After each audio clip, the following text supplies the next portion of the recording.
So we've been going through the laws of Netilat Yadayim. We're in Siman Dalet in the 4th chapter, 53. And so we know that we're supposed to wash our hands in the morning. We found the source for this is in the Gemara, but we didn't yet see in the Gemara a reason for why is it that we wash our hands in the morning for Netilat Yadayim. Oh, after this, we saw way too many reasons for this. Daron, maybe I can ask you to sit here and share a book with... Here. Want to sit next to him and share a book? So says Rabbi David Yosef, there are 5 reasons. 5 reasons for why we wash our hands in the morning. And the problem is that every one on its own is not good enough, because there are times where one reason will apply and times where it won't apply.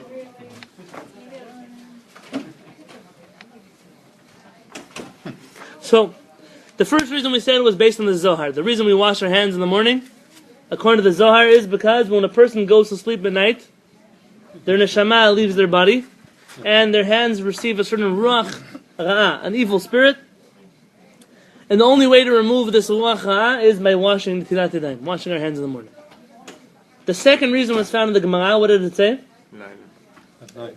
That the nighttime, so long as night passes over you, it causes for a ruach ra'ah to happen, and you have to wash your hands. What was the difference between the Zohar and the Talmud? Sleeping at night. I mean, according to the Talmud, even if you don't sleep at night, the fact that you experienced a night time is enough to make you wash your hands. But according to the Zohar, you actually have to go to sleep. And it could be that according to the Zohar, it could be, it's just, I'm saying could be, that according to the Zohar, if you sleep during the day, then you have to wash your hands. Whereas according to the Talmud, no, it has nothing to do with sleeping and everything to do with the nighttime. The fan is running really chazak. So, we saw a third reason, the Rosh. The Rosh says, the reason we wash our hands in the morning is because our hands touch places in our body. They touch everywhere when we sleep. And therefore when they touch our body, they become unclean. And we have to wash our hands in the morning. According to the Rashba, Rabbi Shlomo ben Aderet, thank you very much for Yosef for looking that up for us yesterday. The Rashba says the reason we wash our hands in the morning, because we're a new being, we're a new creation in the morning. And therefore we want to find an opportunity to say thank you to HaKadosh Baruch Hu. I will give you extra credit points if you do research over this next week and find out for us why it is specifically in Netilat Yadayim that is a good way to say thank you to HaKadosh Baruch Hu. I remember once finding something like this in the Mishnah Berurah, but I don't remember what it was that he said. If you give me a second, I'm going to look it up. 1 second. Daron, can you grab me Mishnah Berurah from my office, please? Kind of comment.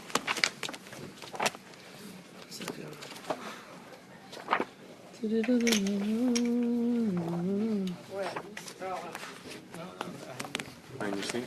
No. I just had the keys, I wasn't sure. The Rabbi's keys. Okay.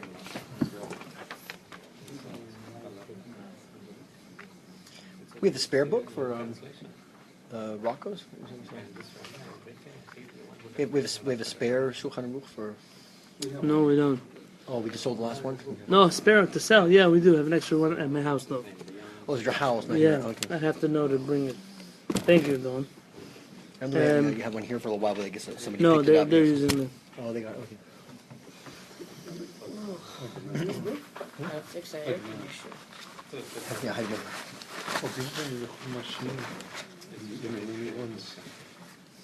I don't know about the stock right now. Maybe Daron does. If not, we'll check tomorrow. We can order.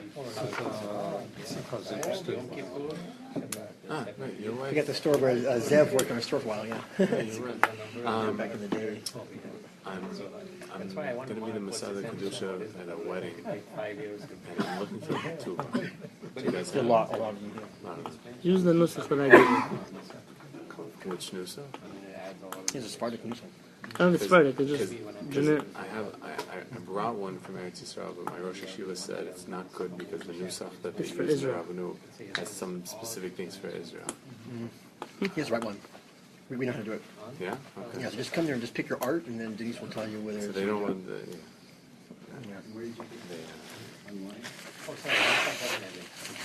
Okay, listen, the Rashba, I'm looking inside of him. He doesn't seem to give us a good enough reason for why Netilat Yadayim, at least not in my preliminary glance over here at the Rashba. I saw you looking at the Rashba yesterday. No, you were looking at the Rosh yesterday, right? Interesting. It seems to be the Rashba, according to the understanding of the Chavetz Chaim, is telling us that when a person wakes up in the morning, all of the brachot we make in the morning, all those brachot that we make are brachot HaShevach. They're thank you to HaKadosh Baruch Hu. And one of the brachot HaShevach, thank you to HaKadosh Baruch Hu, is on Netilat Yadayim. Even though the language of the bracha has nothing to do with thanking Hashem, but we found the first thing we could do in the morning that are able to make a bracha. And he seems to attach all of these things together. It could be that according to him, just making brachot in the morning is a way to say thank you to HaKadosh Baruch Hu. Interesting. Okay, that's the Rashba. The fifth reason was from the Abu Draham or the Abu Derham, depending however you want to pronounce his word. Rabbi David says, the reason being, Kohanim wash their hands. the Kohanim, very nice, wash their hands in the morning, and therefore we wash our hands also like the Kohanim. Wash their hands in the morning. There will be differences between these opinions, but we're not there yet. So, let's see in the bottom of page 53, where it says Bet. You see where it says Bet over there, the bottom of page 53? Hanhagat ha'adam kodem nitilat yadayim shachrit. A person's actions before washing his hands for shacharit. Meaning, what is it that we're allowed to do before we wash our hands for shacharit?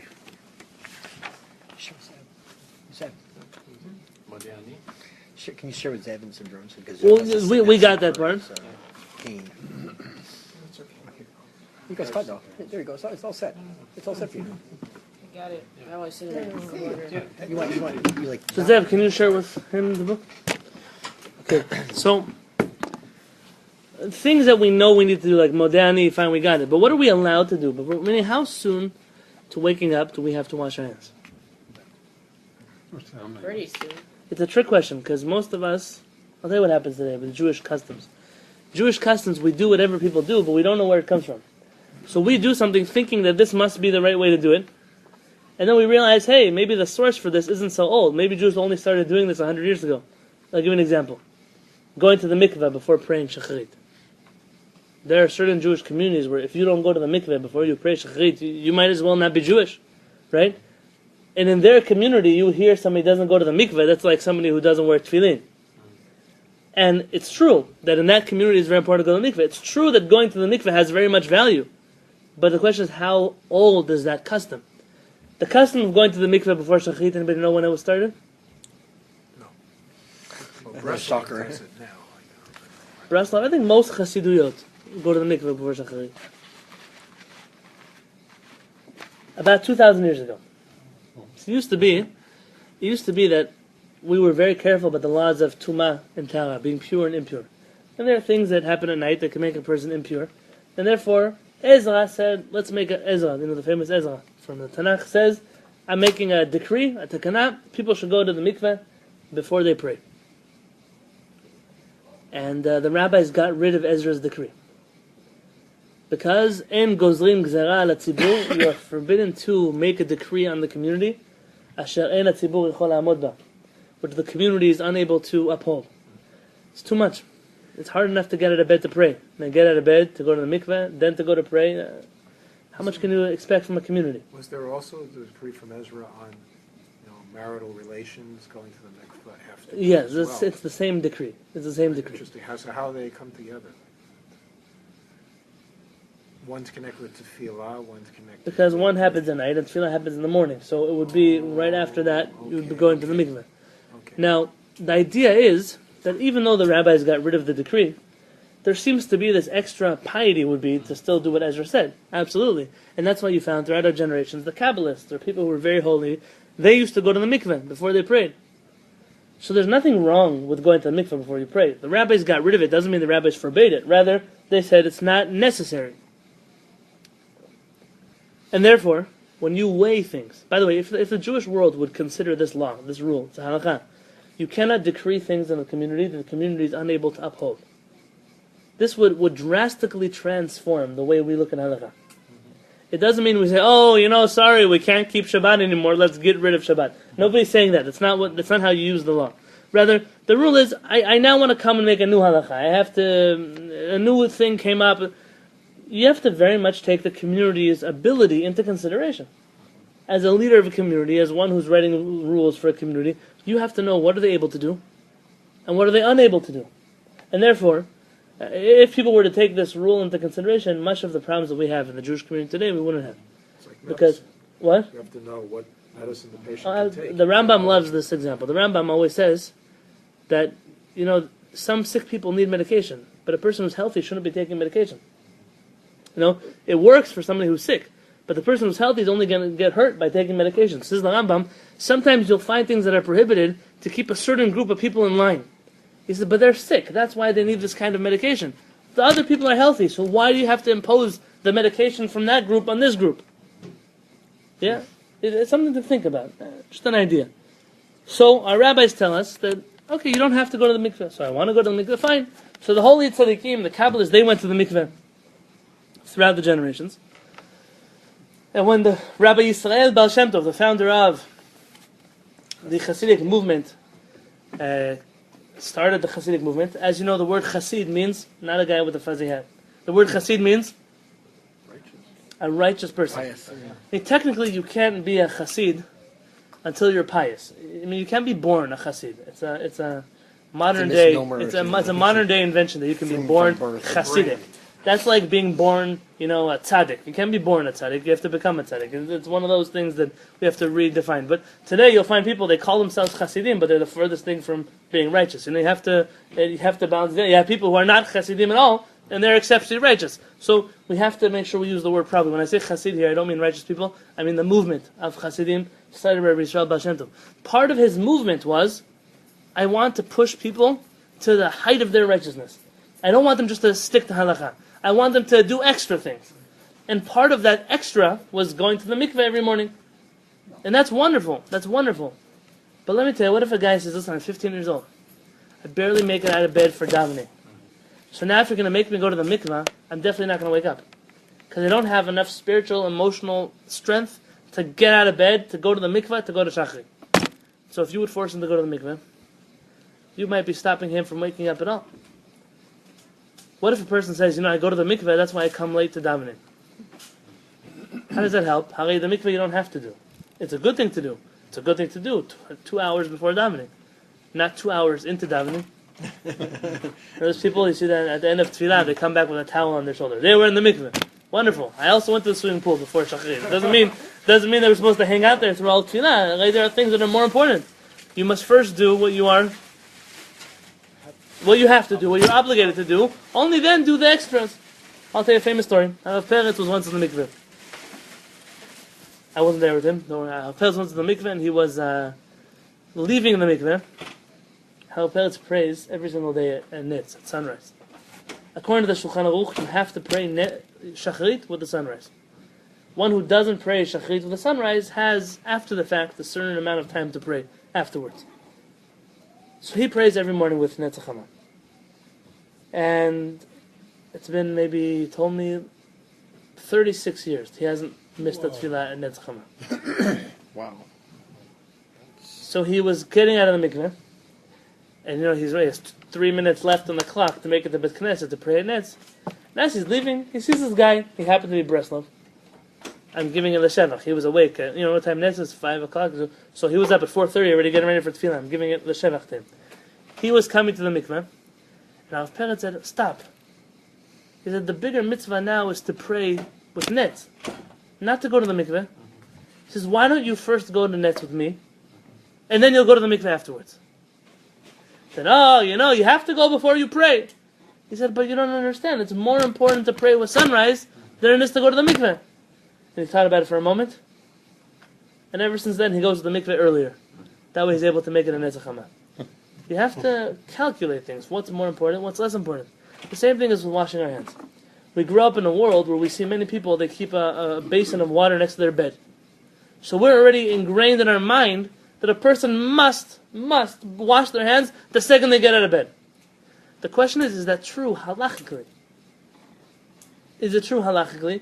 Or is it an extra level of piety that we're already so used to that we can't even bear to think about the other option? Shalom, shalom.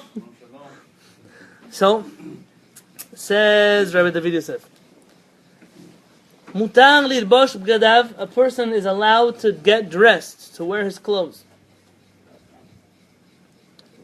Kodem, before, nitilat yadayim, washing your hands, shacharit, in the morning. You are allowed to get out of your bed, go find your shirt, your tzitzit, your pants, your socks, get dressed, and then wash your hands in the morning. Didn't we say, I think you Simanim before, that you should, like, something related to topic, like you shouldn't take clothes from someone who didn't wash their hands yet? Oh, that's a good point. It seems to be that piece of Gemara, when we looked it up, didn't make much sense. It has to do something with Shin Dalets, with all kinds of creepy beings, and specifically to do with taking from somebody else, but not yourself. Because over there, he said you should take it from yourself. Don't let someone else who didn't. It could be that that's interesting. If you were to dress your kids, would that be okay? But let's first deal with Shkoch. That's a good memory. Yeah, so follow-on question of that. So suppose you have a baby and, you have to feed him or pick So him up. we're going to Do you talk wash about your that. feet Absolutely. first? Absolutely. It's a good question because that's the same.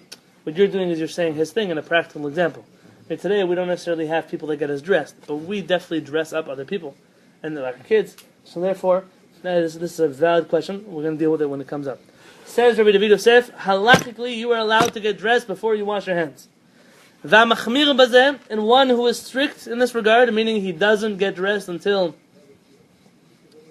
He washes his hands. he washes his hands. Now, doesn't get dressed means he's still wearing, Nightgown. like, at the very least, something that he's tsanua in. You can't walk around the house not dressed at all. I live in an apartment building, so sometimes Hashem should save us from what I have to look out of my windows. People have to be careful when they get dressed in their house. And that person has to think. So, when a person, he's allowed to wait until he washes his hands, obviously assuming that he's wearing something that's tsanua. V'amechmir bazeh, one who's strict about it, tava alav bacha, he will receive an extra blessing. Is this the first time we've ever bumped into this term in halakha? You're back. No, wait. I'm not coming down with me. I'm just going to give you the keys. And you can bring this car to. Is this the first time we bumped into this term? One who is strict will receive an extra blessing? Yeah, I don't remember. I learned from it, but I don't remember so far in Rabbi David Yosef that we've seen this. Right. This is a very frustrating term in halakha. Well, the idea of it's praiseworthy is how it's usually translated. Right. It's praiseworthy if you do this. If you do this. But when or who or how, it's like, I'll tell you why this frustrates me. Because in a world where we want halakha to be black and white, you suddenly just threw a gray in there. But not just gray, a very shiny, sparkly, attractive gray that's more like a silver. Like, oh, I want to be praiseworthy. I want to do this, of course. but it's kind of like saying, okay, I stop at a red light, but I stay stopped for another 15 seconds after it turns green, even though you're allowed to go when it's green. It's kind of Not necessarily. Let me give you a better example. What if we would say, you're allowed to make a right on red, but one who is praiseworthy does not make a right on red. Now, in California, you'd upset the person behind you. right, of course. But in most places, they would consider that safe, because you make a right on red, you're putting your life in danger. That's what it would be more similar to. So why in the world would I stay at the stoplight if I'm allowed to make a right on red? Am I allowed to make a right on red? Am I not allowed to make a right on red? If I'm allowed to make a right on red, if I'm allowed to, then why are you telling me it's praiseworthy not to? If I'm allowed to get dressed before I wash my hands, why are you telling me it's praiseworthy not to? And if it's praiseworthy not to, then why isn't that the halakha? So you had said, when we started the principles of halakha, Oh. you had said that there's merit in starting strict so as to have a fence, but then to grow in knowledge and to become lenient when the Shulchan Aruch demands it and when we're expert in halakha. Oh, beautiful. So we didn't mention here who is it praiseworthy for. Perhaps it's praiseworthy either one for the person who doesn't know so much and we don't want him to mess up, or it could be the other extreme. Praiseworthy, thank you. Praiseworthy for a person who's on a very high level. But you and I don't know, maybe you, not me, we're not there yet. And I've said this, I don't know how many times I've said this in my classes, but please say it to other people. I know it sounds much worse than it actually is. Judaism is not a democracy. I'll tell you very simply what I mean. Judaism is in a democracy, you can do whatever you want. You can do whatever you want, however you want, as long as you're not hurting somebody else. In Judaism, we have a very strict order of what you're allowed to do, what you're not allowed to do. There are things that are good to do, but you're not allowed to do them unless you reach a certain place of holiness. Because if you jump the gun, I think we spoke about this on Shavuot, right? With Rabbi Yonatan and those kind of things. If you jump the gun, what you're saying is, I'm holier than other people, but you're really not, so you're a liar. So you think you're extra holy than other people. You're doing actions that would make someone else feel inferior to you, but they're actually not inferior to you, in which case, Judaism is not a democracy because you're not allowed to do that. There's a very clear path to when you are allowed to be more stringent. But let's assume, for the sake of this discussion, we're not even talking about the extra pious person. Rather, Rabbi David Yosef is using what I call modern halachic lingo. If it's allowed, it's allowed. If it's not allowed, it's not allowed. Hamachmir tavad avbacha is a new word to say, so many people don't do it, and they have a valid source, that even though halacha says you can do it, there's one opinion that says you shouldn't, or a few opinions that say you shouldn't. Okay, you're allowed to be stringent. Meaning, there are times where you are not allowed to be strict. Oh, very nice. This is what you have to see. You're only allowed to be strict when he tells you it's a good thing to be strict. But if there are two opinions, and he says the halakha is like the lenient one, you're not allowed to be strict in that regard. Unless you see this code word. Hamachmir, one who is stringent, is praiseworthy. In which case, he's giving you the green light that in this situation, you're allowed to take the high road. Yeah? What does it mean to be extra pious? It's a fabulous question. What that would do is have to take something that's unquantifiable and quantify. Piety is a hard thing to measure. I mean, you're pregnant or you're not a woman. Can you be half pregnant? Are you pious or not pious? It's not like that. Right, so it's not like are you a human or you're not a human. There are good people and there are even better people than the good people. There's better than better. There are different. Doesn't the Rambam address this issue? He talks about if we started to be extra pious, whether we make up rules that aren't really Talmudic rules, and we're really making up things that aren't there, and that's not really religious either to do that. Oh, so we have a new friend. Baruch Hashem. Okay, so the problem is that what you just said undermines about 98% of Orthodox Jewry. 98% of our counterparts and colleagues in the religious world are inventors of all kinds of new laws. Absolutely, you're right.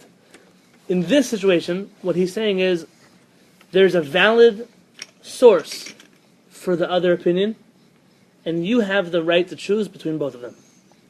And whereas your ordinary person can say, I want to follow this basic opinion, there is room for someone who says, listen, I keep 613 mitzvot.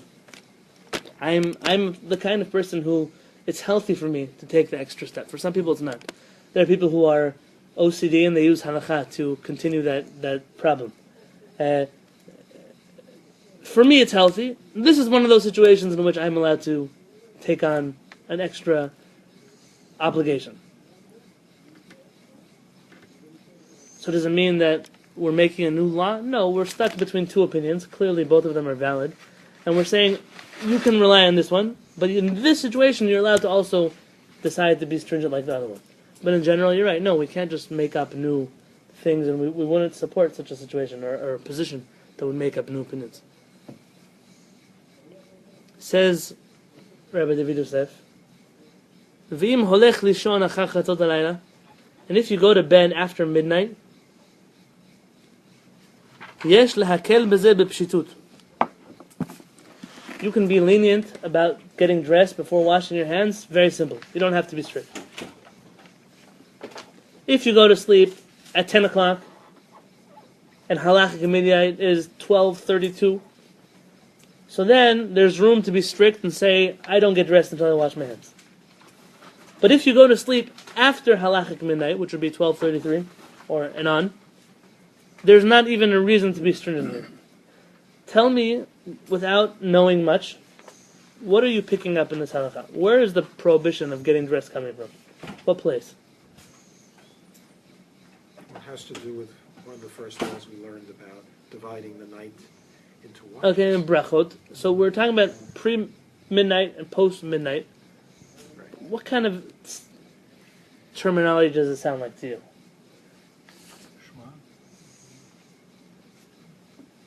It seems to me like it's Kabbalistic in nature. In Kabbalah, pre-midnight is a time of judgment, of klipot, of all kinds of din. I don't know what these terms mean, but I'm telling you what Kabbalah says about them. Post-midnight is still dark. It's still not beautiful outside, but it's not as bad. Not as bad.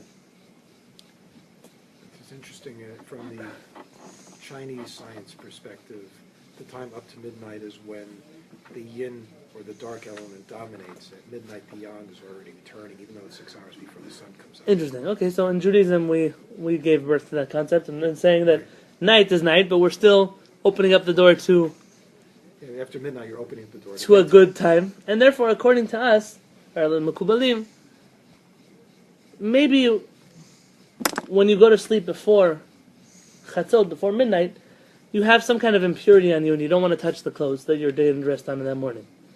But if you go to sleep after midnight, anyways, you went to sleep at a better time of night, and you don't really pass that impurity on to your clothing.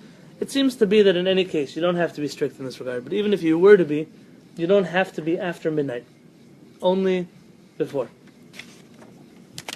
Let's go to some more halachot that we may understand better. Page 54 at the top of the page. Gimel.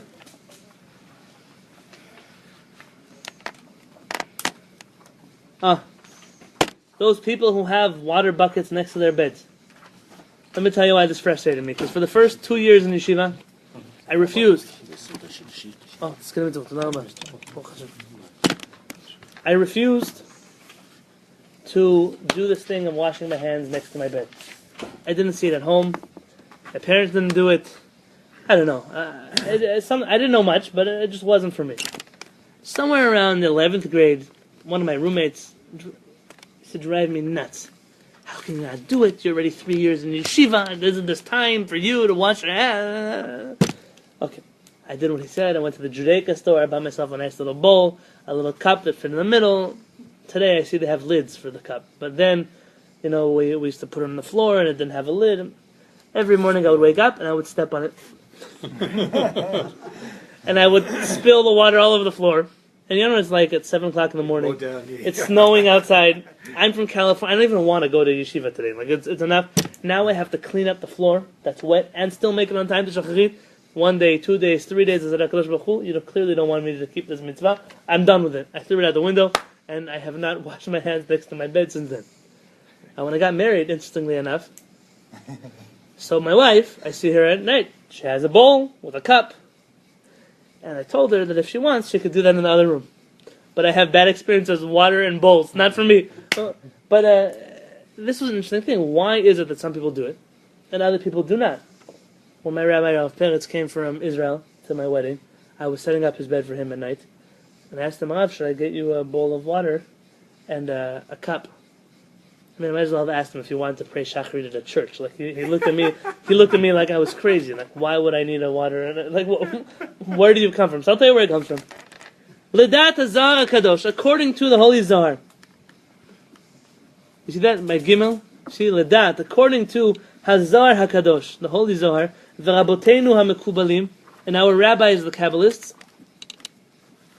Yesh li zaher, one should be careful. Shelo lalechet, not to walk. Arba amot, 4 amot. How much did we say that was? Each amma is 18 inches. 6 feet. 6 feet. Not to walk 6 feet. Baboker in the morning. Kodem shitol yadav, before he washes his hands.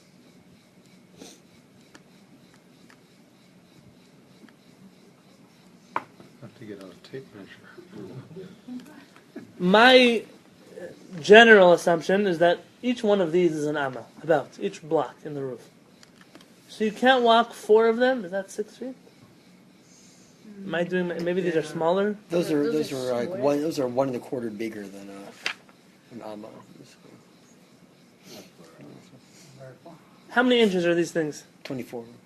They're 24 inches each? Oh, look, somebody knows. I don't even know. So, less. How much of this would be an amma?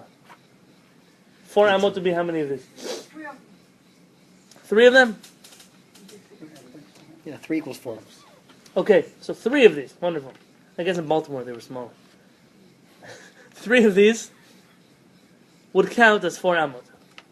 So how did you guys get to 6 feet? 2, 4, 6. Square. An amma is 18 inches. 1 amma is 18 inches. How many of these are in 4 amot? 3 of them. So 3 of these are 6 feet? Okay, Baruch Hashem. So, you are not allowed to walk, according to the Mekubalim, 3 of these, 6 feet, without washing your hands. Never make it. Now, what do you know about halachot that come from the Zohar? And from the Kabbalists? Now, there's a very big rule. You must know this rule. This rule is written most famously in the writings of the many Mekubalim themselves, but let's quote one that we know, Rabbi Shalom Masas, who was the chief rabbi of Morocco. He writes in a number of his books, Tivot Shemesh, again, in a number of his works, he quotes this halakha. In critique of the other Sephardic communities, such as the Iraqi Sephardic community, who pushed Kabbalistic observance on the masses, he says, Divrei Kabbalah, the words of the Kabbalah, Lo ne'emru, were not said, Ela lamatzniyahem bilvad, only to the people who act their whole life according to Kabbalah. But your average Joe Schmo shouldn't be having Kabbalistic customs. So, I wash my hands like the Zohar and I spend my afternoon in a, co-ed gym. Wait until you fly in a magic carpet and then you could start keeping halachot of Kabbalah. Rabbi Masas was very angry by this whole concept of people who are not Kabbalists following Kabbalistic customs. And we have a Shulchan Aruch. We have to have order in Judaism. Judaism says, La halacha is halacha, Kabbalah is Kabbalah. If you're a Kabbalist, I'm not telling you what to do. But for us, as people who follow halachot, we don't have to do things that are Kabbalistic in nature. The Ben Ish Chai very much disagreed with this approach. Hence, the Ben Ish Chai being the studied work among Iraqi Jews and not among Moroccan Jews. The Ben Ish Chai writes that Kabbalah, it's already reached a time where the masses should begin to follow Kabbalistic observance, to the point where both in Sephardic communities and in Ashkenazi communities, for Sfaradim, whatever Kabbalistic things the Ben Ish Chai said you're allowed to do, the Sfaradim do, even if they don't know what it means. And by the Ashkenazim, whatever Kabbalistic things the Mishnah Berurah, the Chavetz Chaim says you should do, they do, even if they're not Kabbalists. According to the Moroccans, this approach has no room in halakha, but they clearly lost the battle. Today, the world of Kabbalah is very enticing, and I'm not telling you that it's a bad thing or a good thing, just something to be aware of. That not all of our rabbis agree to this approach, but the rabbis in the Kabbalah say if you are a Kabbalist or if you want to follow a Kabbalistic opinion, you don't walk more than 4 amot without washing your hands. It's very important when we note the sources of things. The sources of washing our hands yesterday. Where do they come from? Well, give me the names. The Zohar was one of them, but what else? Talmud. The Talmud, it's about 2,000 years old. Who else? Rishonim. All of them were Rishonim. The Rosh, Rabbeinu Asher, this is Germany, in the times of the Tosafot. You're talking about the Rashba, Rabbi Shlomo ben Aderet, again, thousands of years ago. You're talking about Rabbi David Abudraham. This is, again, one of the Rishonim. This is old people. And when you look at the origin of this custom, you'll find that the source of it, aside from in the Zohar, but in halachic literature, is not found. Do this with me. Follow that Dalet. You see that Rashi Dalet script that we just passed? Follow it into the Shaar HaTzion on the left. You see the Dalet on the top? Yeah. The Rashi Dalet, you see that? At the end of where I finished reading. Yeah, I was looking. Follow that Dalet down. You see where it is on the left-hand side? He gives you the source. The source in halacha, the first halachic rabbi who said you must observe this stringency of not walking 4 amot without washing your hands. There he has the Bach. The Bach was written, the Beit Chadash, Rabbi Yoel Sirkis. Anyone heard of him before? The famous giant of Ashkenaz. He was actually Rabbi Shlomo Carlebach's great-great-great-great-great-grandfather. The Bach was one of the Hasidic rabbis who wrote a commentary on the Beit Yosef and the Tur, meaning it's a classic work, but not so old, at most 300 years old. I quoted Rabbi Yoel Sirkis, of those of you who read my book. You want to know where? Extra credit? The laws of Yashan. He's there is trying to justify why people don't keep Yashan. So I quoted him there. The Bach in the name of the Sefer Tolat Yaakov. The Tolat Yaakov, I don't know who wrote it. If I had to guess, no, give me a second. If I had to guess, it's not more than 400 years old. Let's check. Rabbi Google. Tolat Yaakov.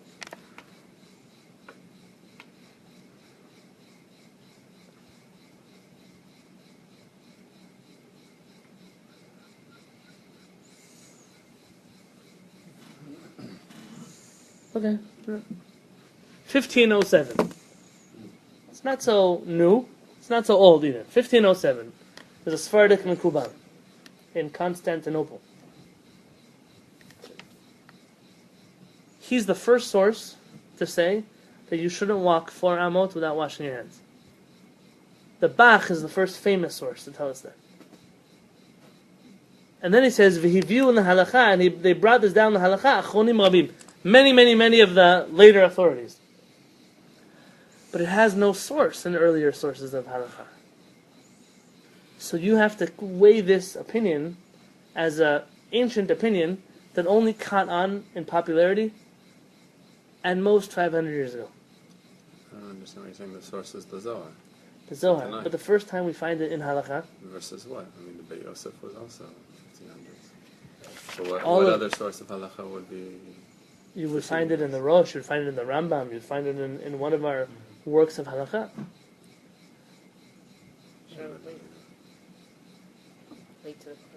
It's not such an old, compared to the other sources that we've been learning, it's not such an old source.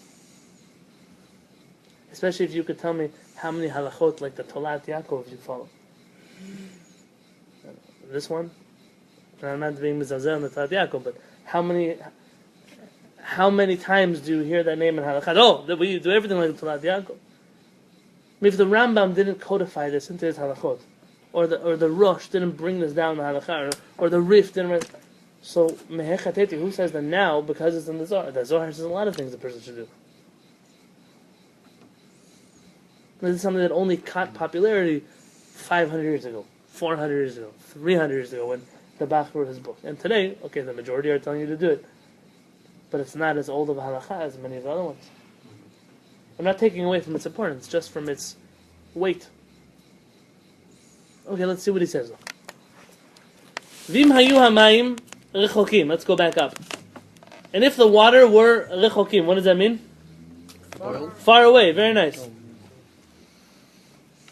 Meaning if your sink is far away from your bed. Yilech pachot mi-arba amot.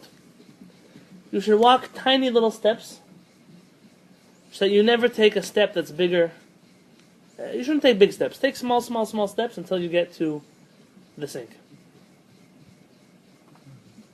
Klomar, meaning, Yilech pachot mi-arba amot. You should walk less than 4 amot at a time. V'yishemat, you should pause. V'shuv yilech pachot mi-arba amot. And then you should walk again less than 4 amot. V'yishemat, then you should pause. V'chen hala, and so on and so forth. Ad she'agia lamayim, until you reach the water. So it turns out the reason why people have water by their beds, because if not, they would create a traffic jam on the way to the bathroom. And therefore they prefer to have water by their beds. But it says, according to the Zohar, it seems to be that walking less than 4 amot at a time is better than walking 4 amot to make it to the sink.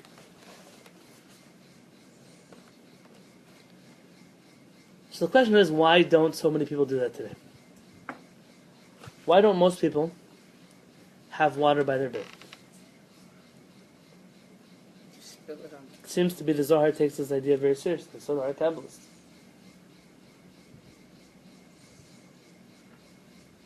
So we have to find the reason. Let's look inside. V'yesh omrim, there are some who say, in the middle of 54. V'yesh omrim, you see that? It's a new paragraph. Oh, here you go. Everyone see where we are?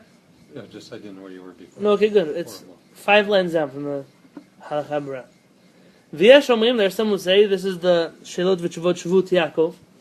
He says, Shebetoch habayit, the inside of a house, Ein sarich lachmir b'zeh. You don't have to be so strict about this. Mipnei, because shekol habayit, the entire house, nichshav, is considered ke'arba amot, like 4 amot. Guys, tell me the first time we heard of this halakha. No. I was away for a few weeks. Must have talked about the bathroom section. No, we didn't talk about it in the bathroom.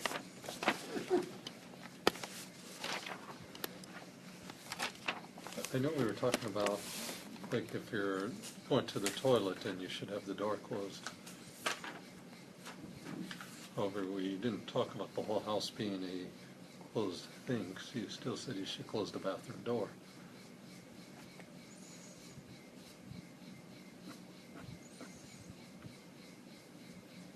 Keep them.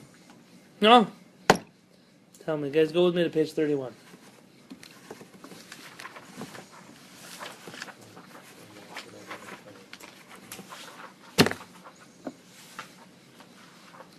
Page 31 at the top of the page. We know that you have to wear a kippah.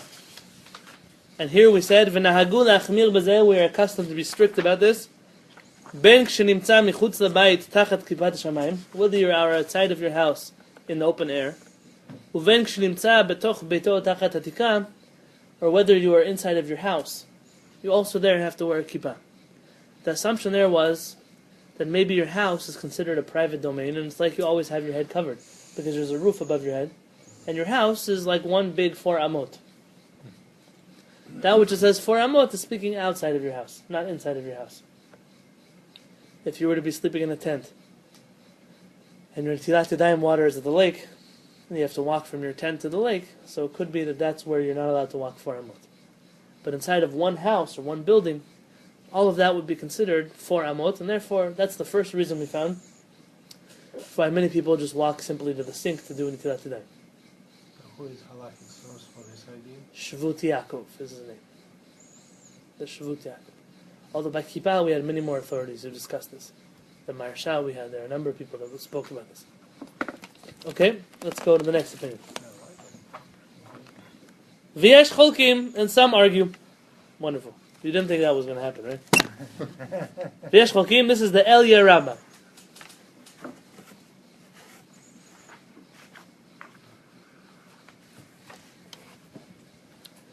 V'yesh ma'achronim, and some of the achronim, the Levush is one of them, shesovrim, that are of the opinion, shemi'ikar adin, that from the basic halakha, mutar lelechet 4 amot, you're allowed to walk 4 amot, kodem netilat yadayim shacharit, before you wash your hands in the morning.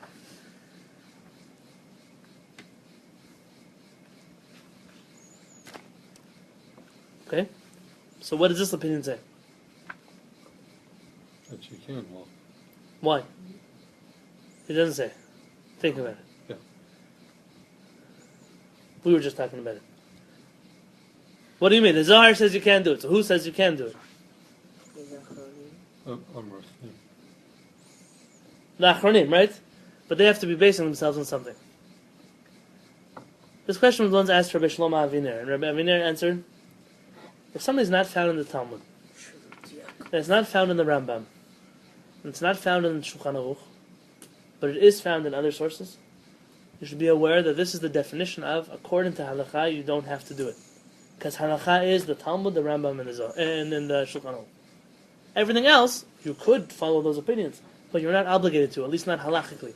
And therefore, if the Rambam, the Shulchan Aruch, the Talmud doesn't tell us you can't walk 4 amot until you wash your hands, halachically you can walk 4 amot until you wash your hands. Does that make sense? You could say no.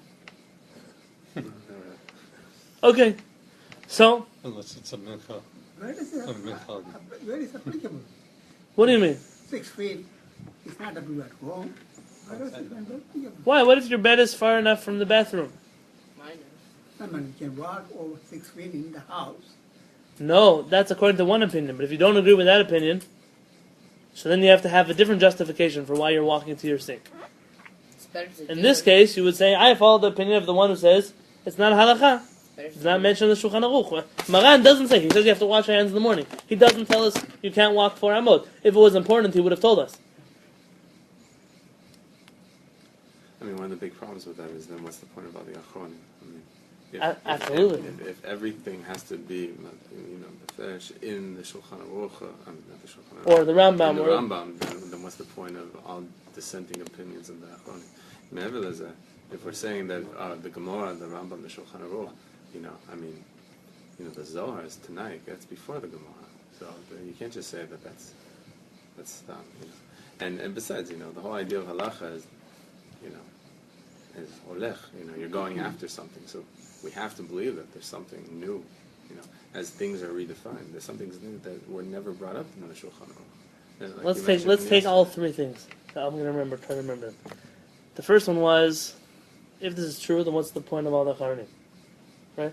If we don't see it in the Shulchan If it's not clear in the Shulchan Aruch, so what's the point of everyone else spreading their own opinions? If that's what dictates halakha, so why should I ever voice an opinion? The second point, you had a good point also, was... There's other things than even preceding the Gemara. Oh, the Zohar is not a little book, it's a big deal. And the Zohar actually precedes the Talmud. It's from the times of the Mishnah. And the third question was... Help me out here? It was good, that was the best one of them all. New Things innovative change. ideas. Oh, things change. Halakha means that things change. There are things that the Achronim bring down that the Shulchan Aruch never even spoke about, or didn't even write about, or didn't discuss about. So let's take each one of those things at a time. The first one is, what's the point of the Achronim? This is going to be a vast difference in understanding, probably between Sfaradim and Ashkenazim. According to Sfaradim, you're right. Achronim have very little purpose, aside from explaining the Shulchan Aruch, the Rambam, or the Talmud, or applying already existing halachic concepts in the Shulchan Aruch to modern day inventions, such as electricity or technology, or anything else that would come up. But to come up with their own halachic opinions, you're allowed to. Not to come up with your own, but to have chidushim that are based on sources that even precede the Gemara. Right, that are not one of these 3. Right, okay. Ashkenazim, though, and this is probably, I was going to write it in this book, but I didn't want it to get put in Cherem before I ever printed it. This is probably the biggest problem with codifying halakha for Ashkenazim. For Sfaradim, you have some of us that are a little bit more Kabbalistically inclined, some that are a little bit rational inclined, some are more diehard Shulchan Aruchniks, and some are Rabbi Ovadia Yosefniks, and some are Ben Ish Chainiks. But if you push comes to shove, you put everyone up against the wall, they agree on 99% of things, and the 1% they disagree on, they could work it out if they had to work it out between them. Because they all agree that the Shulchan Aruch and the Rambam are the only 2 halachic works that really matter. According to Ashkenazim, and by the way, it's a good thing.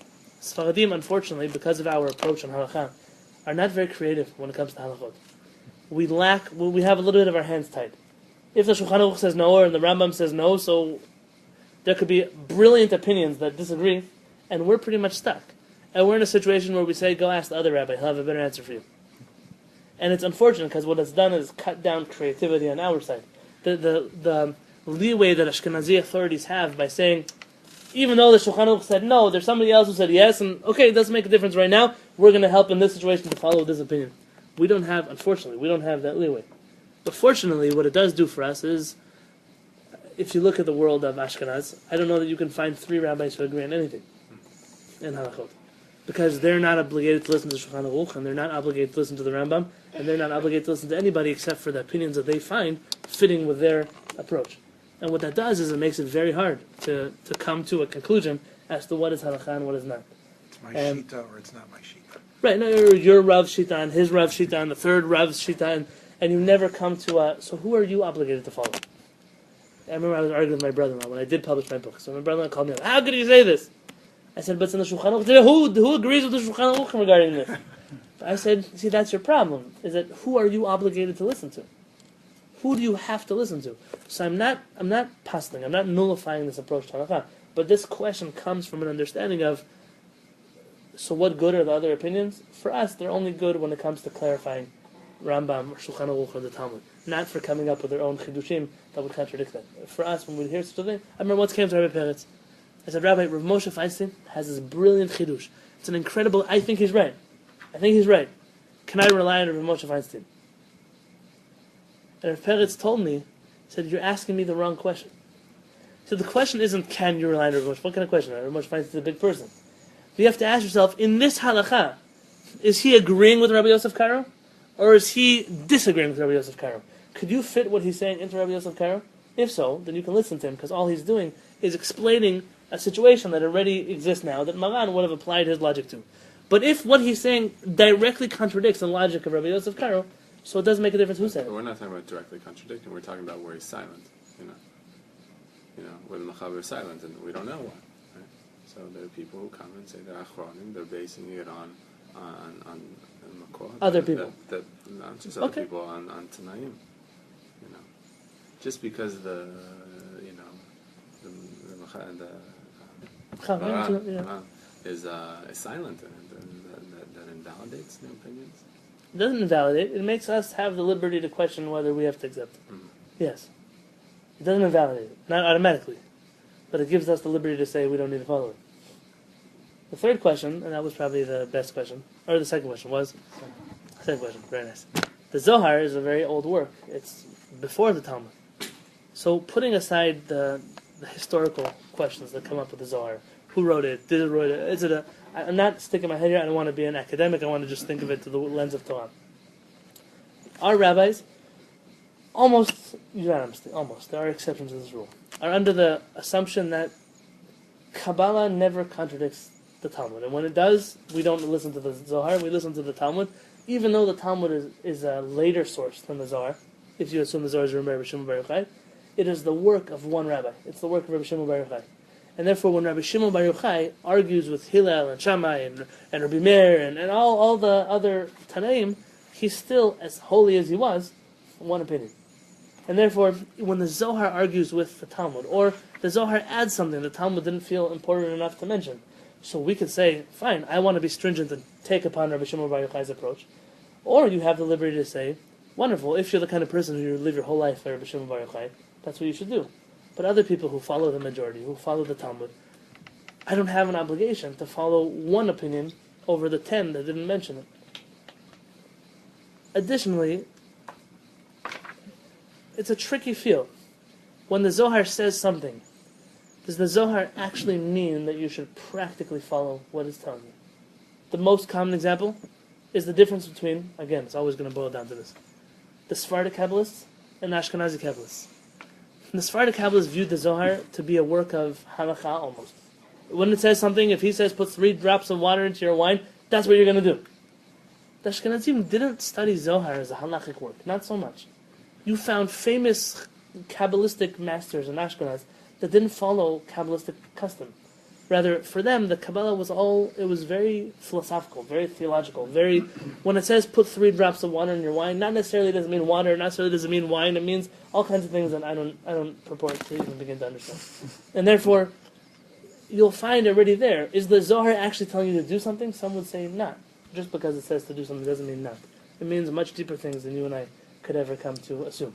And therefore, the Zohar, we're not arguing with the Zohar, rather, I'm not going to pretend to understand the Zohar, and when I have the highway, which is the Talmud and the Rambam and the Shulchan Aruch, so if you want to go like the Zohar, we said, you can do it. Tavala bracha is praiseworthy to do so.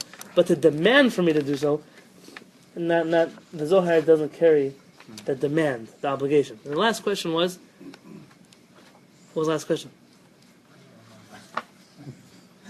Halacha's changing. Oh, halacha things change. Oh, this is a dangerous halacha. This is very dangerous. And this ties directly back into the lack of creativity in the Sephardic world, and the creativity that could exist in the Ashkenazi world, which sometimes doesn't. But, sure, halachot change, and halachot adapt to different circumstances. But for me to say the things come up that Maran didn't do, that I'm going to do, it's a tricky concept. If my kitchen is going to be more kosher than the Rambam's kitchen, I better have a really good reason for doing that. I better have a really good reason for me today, in a generation of people who barely manage to keep halachot, that's what we are, we're barely keeping our head above the water, to say, you know what, the Rambam, he would have eaten this food, I'm not going to eat it though. Sure, halachot evolve, but it's a little bit of gava, a little bit of ego to say, I could have one-upped the people who came before me. Sure, halakha does have, we can't get stuck somewhere and say, oh, you know what, they didn't do it, so we didn't do it either. But at a certain point, we get to dangerous territory of, you know, the Rambam would come back today, or the Rosh would come back today, or Rashi would come back today, and we wouldn't be willing to have Shabbat lunch in his house. Because he doesn't really keep kosher. That's great. You have to be There's aware. probably a lot of people that wouldn't do that, right? Like the Baal Shem Tov would come back Hilarious. to the Hasidic community, and you know what would happen? They would stone him to death. Because the Baal Shem Tov was, forgive me, Baal Shem Tov, for saying such a thing about him, the Baal Shem Tov was a revolutionary hippie. Yeah. That's what he was. He was a person who broke every rule in the book. And Hasidim today are the biggest enforcers of rules in the book. In their communities, you can't break a rule in the book. And so, I sometimes, it's not me, it's not my own approach, but the question is, can I really be holier than those who came before me? And if the answer is true, I'll tell you one more quick story. You know, sifting your flour for worms. Anybody do that? Just yesterday. Just yesterday? Did you find anything? There's some people have a custom that before they use flour, they sift the flour for worms. Now, in a situation where your flour mostly has worms in it, it's a halachic obligation. There are countries in the world where every time you sift your flour, you're going to find bugs in there. And therefore, before people bake, they sift their flour for worms. The vast majority of countries in the world, the vast majority of flour that we use, at least in civilized countries, don't have bugs in them. And you actually won't find in our earlier customs, right? If you would ask your great-grandparents, everybody, you're all from different countries, before you baked challah, did you sift your flour? They would tell you no. No. And so when the Banats in Israel, one of the kasher agencies, put out a halakha saying that you must sift your flour, in a bakery that doesn't sift their flour, you can't eat their food, Rabbi Peretz went to have a meeting with the head of the Badat. And to which the head of the Badat said something very right. Why not, though? If I have a kasher agency, why not enforce that people should sift their flour? Maybe once they'll find a bug and I'll save the whole Jewish community. And Rabbi Peretz said, I'll tell you why not. Because most of the halachot we do today are, why not, why not, why not? Why not do it? Why not have 2 of this? Why not have 5 of that? Why not? The answer is why not. He said, how could you live today and say that you're holier than your grandfather was? That's a good reason why not. There was a teacher who called it spiritual materialism. Interesting. You know, the Talmud has such a story. Rava, I believe it was Rava, was walking with a whole group of rabbis in a field. And he saw, maybe his name is Rabbi Yehuda ben Bava, don't catch me on it. I want to tell you, this is the story almost. He saw this guy in the side, wouldn't walk in the field. He was jumping from stone to stone to stone to stone to stone. He said, who's this crazy guy over there? Please call him over. He calls him over. He said, what are you doing? He said, you know, I didn't want to walk in the field. Maybe there's bones, bodies. I didn't want to become impure. And he says, who are you? He said, I'm Rabbi Yehuda. He said, oh, you're the famous Rabbi Yehuda. He said, yeah. I said, if you weren't Rabbi Yehuda, I would excommunicate you in front of all the rabbis here. And he said, why? He said, because when all of the rabbis of Israel walk through this field, and you decide you're too holy, and you jump on the stones, you're worthy of excommunication. This concept in halakha is an important one, which is, if Chachamei Yisrael are walking here, and so you find somebody, he's jumping over there, so if he's worthy enough to jump on this, if he was Rabbi Yehuda ben Bava, if he's a follower of Rabbi Shimon Bar Yochai in all of his life, so he has the right to jump on stones. But the rest of us, maybe you, but the rest of us, we have an obligation to walk with Chachamei Yisrael. We have an obligation to walk with them on the road that they walk. And the road that they walk is, they can walk through a field. They're not worried about such things. It's good questions. I don't know if the answers were as good, but the questions were good questions. Those are in Yisodot. More than you're going to get halachot, it's more important to get principles of halakha. The principles are important. So to our discussion, the Zohar is a valid source. The question is, how binding is it on me? So there's the opinion that says that one house is the same as one big 4 amot. Let's see the next opinion. V'yesh omrim, some say, and there's a number of sources that say this, Shebizman hazeh, that nowadays, en ruach ha'ah, the evil spirit is not so mitzuyah, found, kol kach benenu, among us. You don't really have evil spirit floating around us so much. That's not a good thing, by the way. It might sound like a good thing, but it's not a good thing. Because there's less potential for Very nice. Shar. According to Judaism, wherever you have more potential for holiness, there you have evil. So if we don't have so much evil floating around, that's because we're not so potent for good. That's what it's not a good thing, but practically it comes out better for us. It's like the whole thing of the Yetzer Hara for idols, which is much less now. Than it was then, Jeremy. because then they were also holier people. Right. Yefeh. Okay. V'lechen, therefore, en tzarich lachmir b'zeh, you don't have to be so strict about this. This opinion says, listen, there's not so much ruach ra'ah floating around on your hands. How do they, of course, measure how much? Right, so again, how do you measure ruach ra'ah? I trust the people who are saying that they know how to measure it. I don't know how to measure ruach ra'ah. Uv'mkom hatzorich, says Rabbi David Yosef, in a place of need, yesh lismoch, one can rely al kol hasvarot hanal, and all of these above opinions lehakel, to be lenient. The kol sheken, how much more so? Im holech lishon achar chatzot halayla, if he goes to sleep after midnight, shim rotzeh lehakel b'zeh, yesh rama sheismoch, then of course he has on who to rely to get dressed before washing his hands. Tell me what Rabbi David Yosef just did. In the beginning he said it's okay. Now he's telling me that in a time of great need, I can rely on these opinions. What happened here? Maybe Situational. Maybe because back in the olden days we should have been strict, but now where we're at, we're not as holy, and so it's better to be lenient. Well, he doesn't say that, but I hear what you're saying. It's more circumstantial where if you find yourself, you said earlier, in a tent where you have to walk to a lake, or you have different situations that may come up with washing your hands in the morning, so you can choose what's going to be appropriate for your situation. Okay, so let me ask both of you. According to the first time when he told us the halakha, according to halakha, you don't have to worry about it. If you want to be praiseworthy, you can. What would my assumption be? If I went home, what would I do tomorrow morning? Praiseworthy. I don't know. I wouldn't wash my Go to the hands. sink. I would go to the sink. I want to wash my hands next to my Your bed. house is for Amot.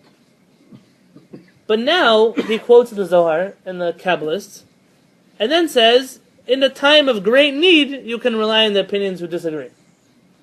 What would I do now if I would go home tomorrow morning? Be confused. Is my normal morning a time of great need? I don't think so. So which is the right halakha? The first one and the second one? First one. What if a person, of course, has disability and can't make it to us? So obviously, this would be a classic situation. It could be that Rabbi David Yosef has a certain feeling in his heart like Eric, which is the Zohar is a big deal. And so, before we read about the Zohar, obviously halakha is halakha. But after we read about the Zohar, why not take the Zohar into consideration if you can? Unless you can't. And if you can't, okay, so you have who to rely on.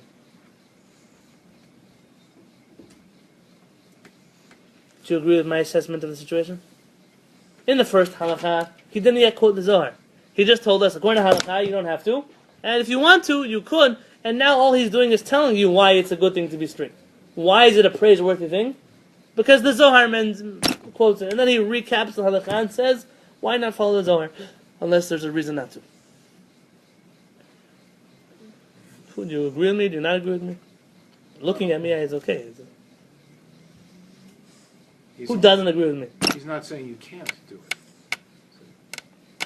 Okay, he's giving. Okay, definitely saying you can do There it. have been some situations that don't do this.